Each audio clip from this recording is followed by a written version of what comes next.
অসমীয়াৰ হৃদয়ৰ স্পন্দন ইয়াৰ আমোদো স্বপ্নৰ আমাৰ গৌৰৱ জুবিন দা। তুমি আকাশৰ তৰা ফুলৰ তোলা, তুমি গীতৰ দেউলৰে জ্বলন্ত দ্বীপ।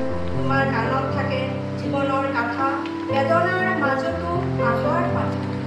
তুমিতো কাহানিও নাছিলা এনেকৈ নীৰৱ, তুমি আছিলা নিৰ্ভীক হৃদয়ৰ গুজৰি গুজৰি থকা এজাক ধুমুহা।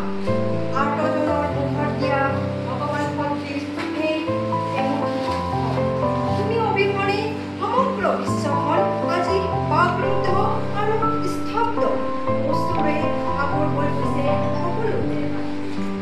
দুখৰে বন্যাৰে প্ৰাণৰ মহান শিল্পীগৰাকীক পুৰৰ ৰাজপথত অনন্ত জাতি। আকাশে বতাহে আজি নিঃশব্দকৈ তোমাৰ গান। তুমি আছিলা অসমৰ নিঃস্বাসৰ প্ৰাণ, চিৰদিন